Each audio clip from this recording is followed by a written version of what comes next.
The sharp wail of sirens sliced through the heavy summer atmosphere, their echoes ricocheting off the imposing structures around. In downtown Seattle, a throng had already assembled at the park's perimeter, their murmurs frantic, their eyes darting towards the police perimeter. Somewhere in the chaos, a mother cried out, "Where is he? Where's my son?" The woman, Sophia Mitchell, was nearly falling into the embrace of a police officer.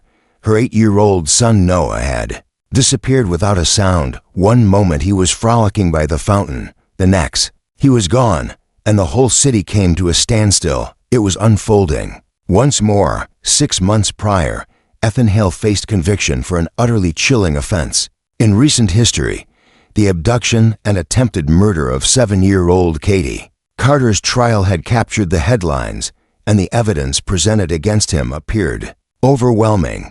His fingerprints marked every surface of the deserted house where Katie had once been. Discovered that his alibi was riddled with inconsistencies, and his DNA had been located on a fragment of fabric employed to silence the young girl. The community was certain the jury was convinced that the trial had concluded with a guilty verdict, and Ethan Hale had received a life sentence. So why had another child vanished under the same mysterious conditions?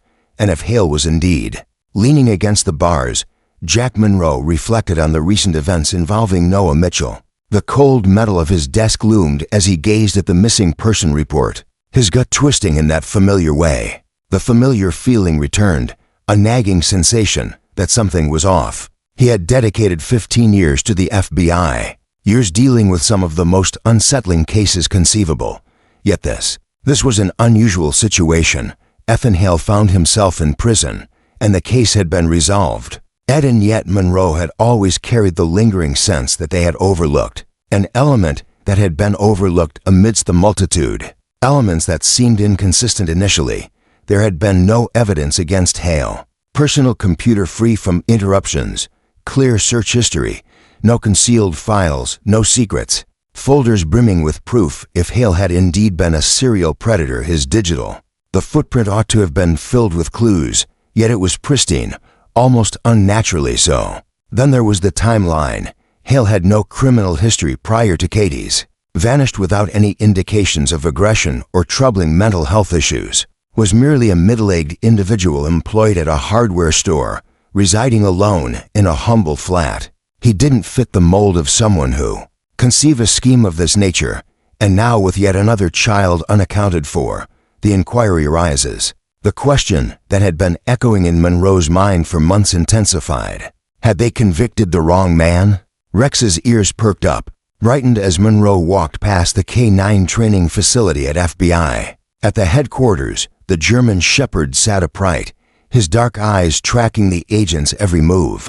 The move had been significant, as he was the crucial observer, if one could indeed refer to a dog as an observer. Woe had guided. Officials informed Katie Carter that he was the one who discovered her injured and, filled with dread, concealed within that forsaken dwelling. He had become somewhat of a myth, the emblem of justice. Monroe had never really been fond of dogs, yet there was something intriguing about the dog that caused him to hesitate. Perhaps it was the manner in which it remained ever vigilant, constantly observing, as if he could perceive things that eluded others.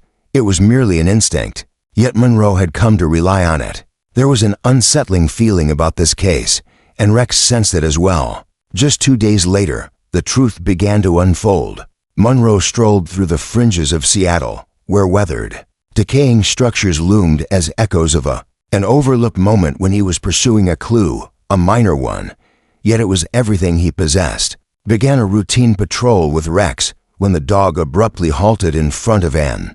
In the forsaken warehouse on the eastern edge of town, his ears lay flat against his head, his body tense. Tension filled the air as he started to emit a low growl from deep within his throat. Monroe had never witnessed such a sight before. He had never reacted like that before, and now here he was, torch in hand, stepping over.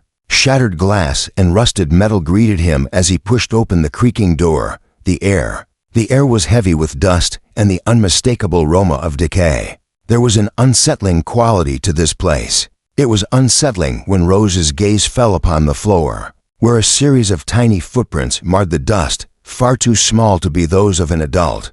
A child had been here. The hairs on the back of his neck rose Ethanhale. Having been confined, I couldn't help but wonder who remained free while the rain began to descend. Light at first, then evolving into a steady drizzle that coats the streets in a thin layer of moisture clung to the air as Jack Monroe tightened his grip on the steering wheel, navigating the shadowy alleys of East. In Seattle, his thoughts surged with a whirlwind of possibilities, yet none offered solace. The footprints within the desolate warehouse had validated his deepest dread. A child had been there not long ago, and not alone. It could easily be any child, considering the shoe size, perhaps even Noah Mitchell, but that wasn't the only thing that sent shivers down his spine. The weary tracks in the alley behind the building, a faint smell of petrol still lingered in the air, accompanied by the fact that Rex had growled.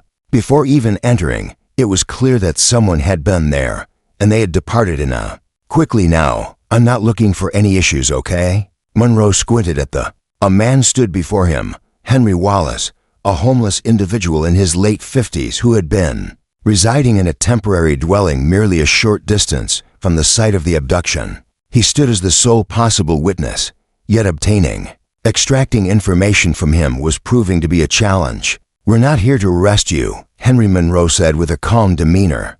We just need to understand what you witnessed. The older man shifted uneasily, drawing his tattered coat closer around him. His slender figure shifted nervously as his fingers toyed with the zip, casting furtive glances around him. Anxious, you wouldn't think it true if I shared it, he whispered as Monroe drew closer. With a slight attempt, Henry released a deep sigh, rubbing his face as he contemplated the presence of two.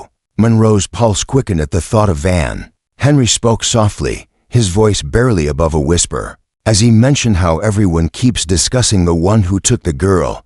Katie, right? One that guy Hale was driving, but there was another one that night. Monroe felt a shiver of discomfort crept up his spine as another van approached. Henry nodded, his expression darkening. Markings appeared shortly after the initial one.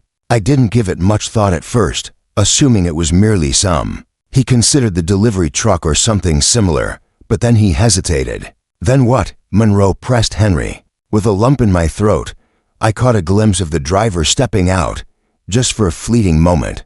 Enough for me to take it all in. Something etched on his arm. What was it? The old man's gaze flitted about. Before he finally spoke, a tattoo, he whispered. A snake coiled around a number 89 sent a chill through Monroe's veins. It was a symbol he recognized from the past. Serpents, a notorious criminal organization, had instilled fear along the West Coast more than 10 years ago, engaging in human trafficking, drug trade, and arms dealing. The FBI had effectively dismantled the majority of their operations in a series of significant. 10 years ago, numerous high-ranking members were apprehended during raids, and the others had either vanished or gone into hiding. But if Henry was sharing the truth is, the Serpents weren't merely still active, they had returned, back at the FBI. At headquarters, Monroe paced the length of the evidence room, his mind racing. Tell me you found something, he urged. Spoke to Agent Lisa Carter, the team's cyber specialist, as Lisa adjusted her glasses. As she scrolled through the data on her monitor, she remarked, "You're not going to like this." Monroe, with a sharp exhale, he urged, "Just lay it on me," as Lisa pivoted the screen in his direction. The tattoo that Henry described is indeed real. The Serpents utilized it as a rank marker 89. Indicates that one of their elite operatives was involved, suggesting that whoever Henry encountered was a high-ranking member. Monroe tightened his grip. Jaw and Lisa paused, and I conducted some financial checks on Hale. Something feels amiss. She clicked a few times, bringing up another document detailing the past 3 years of Hale's bank account activity. Monthly wire transfers originating from an offshore account in the Cayman Islands exhibited variations in amounts, yet consistently remained within the range of $5,000 to $110,000, made Monroe's stomach twist as he muttered about getting paid. Lisa nodded and replied, "Yeah, and guess what? The account that was transferring funds to him is associated with a shell corporation that was marked as suspicious years ago. Previously, in relation to what you might expect, The surprising Monroe took a deep breath. As the hail fell, acting independently appears to be the catalyst that transformed everything for Ethan Hale. Convicted, but what if he was merely a pawn? What if he wasn't the mastermind, but merely an instrument wielded by a greater force? And what if the serpents were continuing operations, persisting in the trafficking of children, and maintaining their activities under the radar? Monroe ran a hand through his hair, frustration bubbling within him as thoughts of Katie invaded his mind. Carter, the young girl who had narrowly escaped the grasp of the hail, found her thoughts drifting to Noah. Mitchell, still out there somewhere, felt scared and alone, waiting for someone to seek him out. And then he recalled Rex and how the dog had responded in that moment. In the desolate warehouse, an unshakable feeling gripped him, a sensation that eluded everyone else. An inner voice whispered to Monroe that Rex, it wasn't merely a recollection of what had been. It was a cautionary tale about what lay ahead. Pursuit. It wasn't over, it had merely just begun. The old case files lay spread out across. Monroe's desk was a chaotic array of papers, with highlighted notes overlapping and scrawled in the margins. The deeper he delved into Ethan Hale's history, the more convinced he became. Hale was not the true danger. He was simply a fragment of a far grander scheme. Puzzle. And then there was Joseph Kleen, a name that had reemerged in an inquiry into a specter from history. Kleen had dedicated years to the FBI's radar, had somehow managed to evade detection each time he faced accusations ranging from arms, addressing human trafficking, yet nothing had ever been solidified. Now he had returned, and if Monroe's instincts proved correct, he was the one orchestrating everything. Rex's ears perked up as Monroe exited the lift and entered the main operations floor of the FBI. The German Shepherd remained vigilant next to Lisa Carter, his tail twitching with unease as his handler. He approached, restless, as Lisa noted him scratching behind the dog's ear once more. Since we departed from the crime scene last night, Monroe crouched down, meeting the dog's sharp gaze. Amber gaze, you sense that something's amiss, don't you, my friend? Rex emitted a gentle whine, gently nudging Monroe's hand. Monroe rose to his feet. Now, let's discover what Joseph has in store for us. Kleen, Monroe declared, flinging a hefty file onto the conference table. Addressing Agent Patrick Reed, the FBI's finest.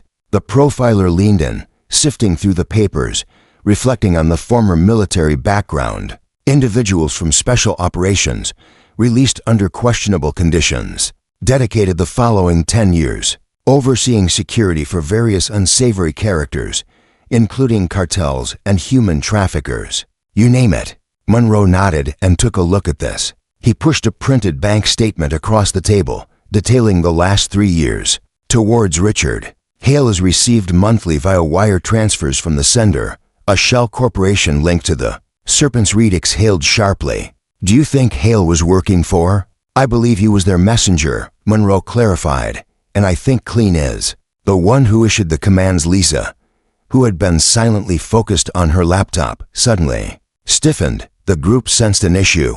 What is it? Monroe inquired as she turned a security footage still filled the display, captured 2 days prior, facing them. Katie Carter had been taken, Lisa explained, and Monroe felt a tightness in her stomach as he absorbed the scene. It was a blurry capture from a petrol station surveillance camera, yet the details were unmistakable. A man stood near the pumps, clad in dark tactical gear. A jagged scar traced down his cheek, Joseph Kleen, and he was anything but ordinary. A mile from Katie Carter's house, Monroe brought his SUV to a halt outside a dilapidated motel on the fringes of town. It was the sort of establishment where individuals sought refuge when they wished to remain hidden. The FBI had meticulously tracked Klein's movements over the past month, and all evidence pointed to this location is room 207, as confirmed by Lisa. Monroe adjusted his earpiece and checked his sidearm. Let's do this, he said, as Rex moved beside him. They ascended the stairs, his nose twitching as he detected scents that only he could comprehend. The dog's muscles taut, his instinct screamed that something was amiss. Monroe sensed it as well. He lifted with a raised fist. The team was signaled to stop outside the door. Silence enveloped the moment, then suddenly, a crash echoed through the air. With a swift motion, Monroe kicked the door open, barking as he entered. The room lay empty, save for a solitary chair lay on its side, a rope still hanging from its armrests.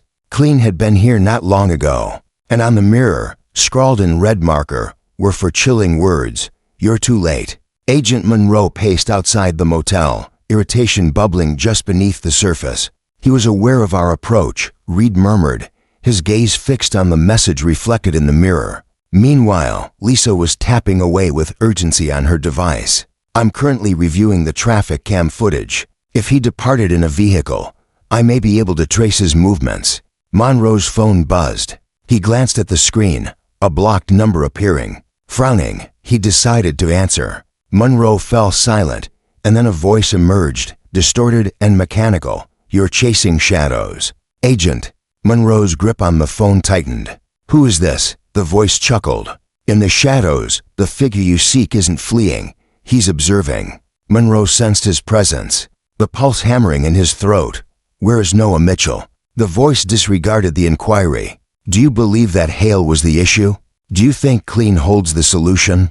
A moment of silence follows, nearly entertained by your inability to grasp the entirety of the situation. Monroe's thoughts surged with urgency. "What do you?" The voice fell silent for a prolonged moment before inquiring. As the line went silent, Monroe's gaze fixed on the phone, a chill coursing through him at the mention of Katie. Carter, what did she know? The Carter residence was quiet, bathed in the glow of the evening sun. With long shadows stretching across the front yard, Monroe rapped on the door for a moment.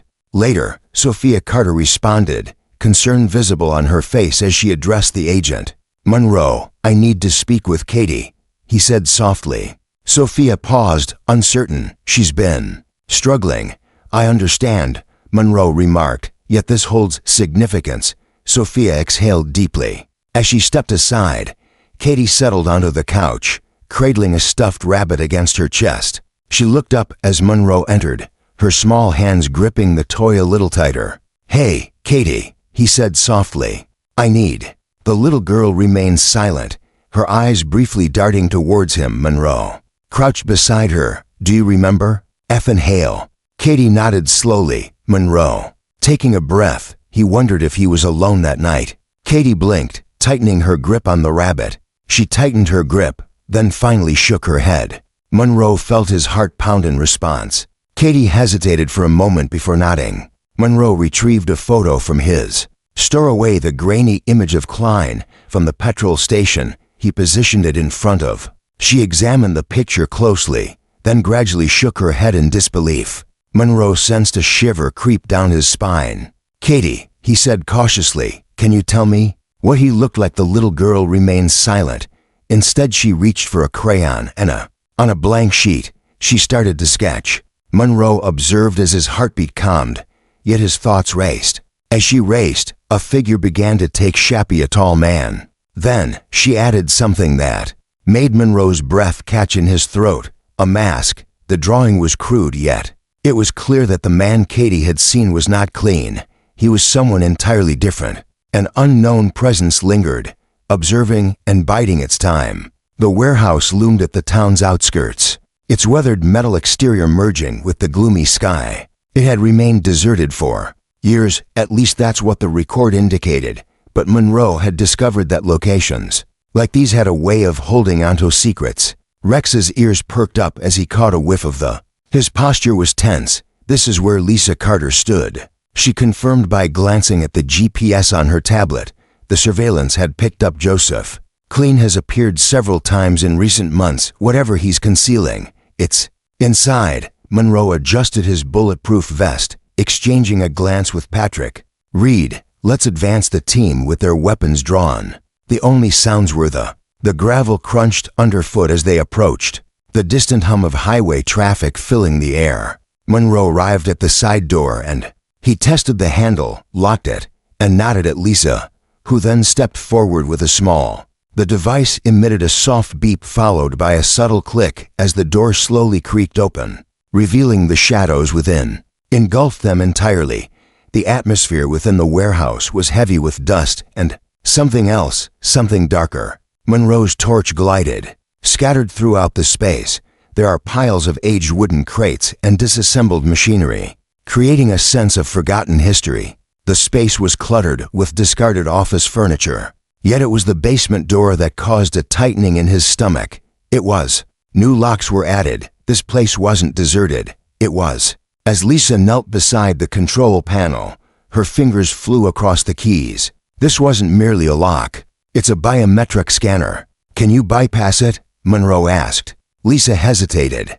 I can try, she replied. Rex emitted a low growl, his nose firmly pressed against the crack beneath the door. The body felt rigid, muscles wound tight like a coiled spring, as if something awaited on the other side. After a brief moment, Lisa stepped back, and with a satisfying click, the lock engaged. Open, Monroe raised his weapon and pushed the door wide. The basement was cold, not just from the subterranean coolness, yet burdened by an invisible heaviness, something amiss. The walls adorned with shelves. On those shelves sat numerous boxes, dozens in fact.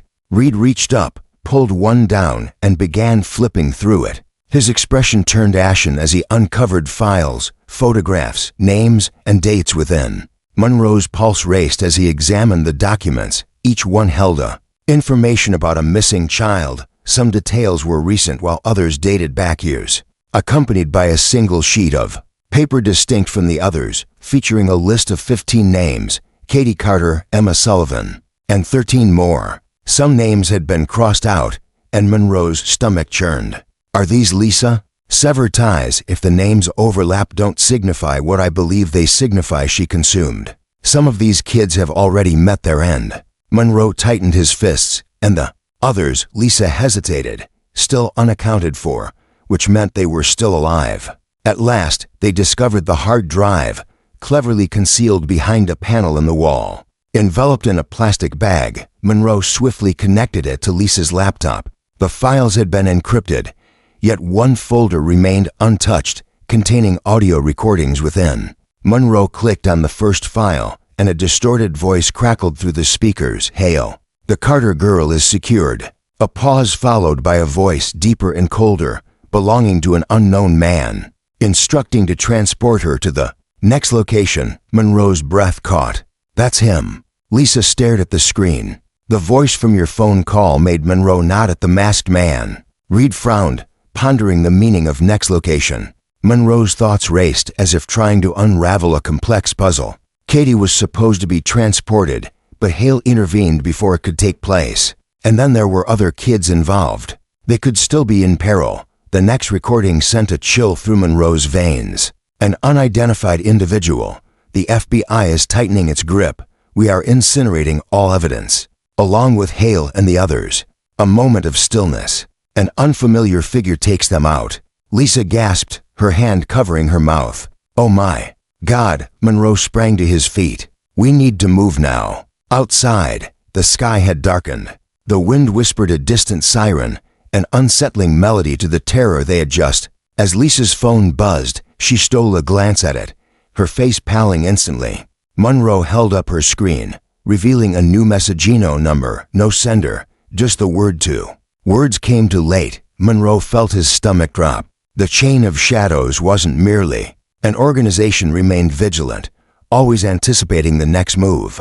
The biting wind sliced through the atmosphere as Monroe and his team hurried towards the abandoned dockyard on the city's edge. The rain pounded relentlessly against the SUV's windscreen, the wipers struggling to keep pace as water streaked across the glass as Lisa sat in the passenger seat, fingers dancing across the keyboard of her laptop, unraveling the last pieces of information from the hard drive the message contained. It became evident too late. Yet Monroe remained unconvinced. Joseph Klein had guided them all along. To the truth, whether intentional or not, his capture had unraveled a complex web, much more complex than anyone had anticipated. Hale was never the true architect. He was merely a pawn in a grander scheme, with the true danger lurking beyond. Rex settled into the back seat. His body was taut, ears flicking at every noise. He could feel if air was charged, laden with an ominous presence, something hidden that Monroe understood was not to be overlooked. The instincts of a trained K9 kicked in as Lisa suddenly stiffened. "Monroe, stop!" He slammed on the brakes, the tires skidding against the slick pavement. What a scene! She angled her screen in his direction, her complexion ashen. The warehouse it was located in looming behind her. Monroe's gut twisted as he followed her gaze out the window into the distance. A dark column of smoke ascended into the tumultuous sky, the warehouse they had occupied. Moving towards the path that Clean had taken was ablaze, as if someone was concealing there. Tracks. Monroe clenched his jaw and pressed the accelerator hard as they reached the scene. The flames were already raging. Most of the structure had already been consumed, the air thick with an acrid scent. Amidst the crackling of burning wood and the searing of melted metal, firefighters were engaged in a fierce struggle against the inferno. Yet, it was evident that the evidence within was being obliterated. Rex let out a sharp bark, straining with intensity. As Monroe restrained him with the harness, he strained to break free, yearning to reach the far side of the building. "Something's there," Monroe muttered, trailing the dog's lead through the smoke, and flickering flames danced around him as he beheld a solitary metal door, untouched by the fire's wrath. Lisa observed it as well. That was reinforced steel. Whatever was contained within, they did not. He wanted it destroyed. Monroe didn't hesitate. He kicked the door once, twice, until it finally gave way. The door swung open with a metallic groan, and the air inside was thick and stifling. Smoke lingered in the air, yet the scene before them was unmistakably vivid. A chair lay overturned. A shattered collection of handcuffs remained affixed to the armrests, indicating that someone had been present, and they. Monroe's radio crackled to life, alerting, "Sir, we've got something suspicious at the airport." As he attempted to board a private jet, Joseph Clean felt a rush of adrenaline coursing through his veins. Chilly air surrounds us as we make our way. They arrived at the airport in no time, the exclusive. The terminal lay almost empty, save for a few security staff and the blinking lights of FBI vehicles illuminating the scene. At the heart of it all, composed and with a hint of a smirk, stood Joseph Clean in that moment. Monroe emerged from the SUV, Clean's gaze fixed intently on him. "You made it just in time." At that moment, Klein's tone carried a hint of amusement. Though it wasn't directed at the right subject, Monroe. She disregarded him and gestured for Lisa to check him. Lisa complied, but found nothing. However, a disposable phone, a significant amount of cash, and a counterfeit passport, he must confess. Klein went on, straining against his bindings. "You're relentless, yet you still fail to understand, don't you?" You, Monroe, clenched his jaw as Clean chuckled darkly, indicating that you were wasting your time. As he leaned in, his voice dropped to a conspiratorial whisper. "You believe you've triumphed, do you?" "Capturing me signifies the end," Monroe said with a steely gaze. "It indicates that you won't succeed. Hurt anyone else." Klein's smirk widened as he tilted his head. "I was never the one you ought to have pursued." A cold chill crept up Monroe's spine. "Then who?" Klein's expression changed. It was nearly one of sympathy. "Oh, Agent Monroe, he's already." As he observed, Lisa tensed next to him. Clean let out a breath, then smiled as though he understood something unspoken that the girl didn't reveal. Monroe felt a heaviness in her gut as Katie Carter approached. Was the sole individual who had endured Hale's captivity, the only one who could have witnessed something, someone that Hale had never referred to anyone more influential before Monroe could assert. His phone vibrated again, a new message appearing with no sender, just for words, "We are not." Later that night, Monroe found himself standing outside Sophia Carter's house on the porch. The light cast a faint glow over the front yard, illuminating the damp grass from the evening rain. He could hear the muted echoes of the television blend with the gentle buzz of existence. Yet the situation remains unresolved. It wasn't finished, not yet, and had begun sketching once more. Monroe had glimpsed some of. She illustrates moments from her recollections of the space where she felt confined at. Initially, they all appeared identical, frigid walls, the ominous shadows, but then one. A new figure emerged in the background, a tall man standing there, the entrance concealing his features, yet his aura was unmistakable. Unmistakable. And in the latest sketch crafted by Katie, Just last night something new was introduced. Masked Monroe exhaled slowly, his gaze fixed on the dark horizon as Rex sat beside him. Quiet yet vigilant, he sensed it as well. The true beast remained lurking in the shadows. The adventure is just beginning. I trust you found today's tale engaging. Don't forget to subscribe for more. Be sure to subscribe so you won't miss more captivating tales like this one. Leave a like and share your thoughts in the comments below about the story. Looking forward to hearing from you. I'll see you in the next video.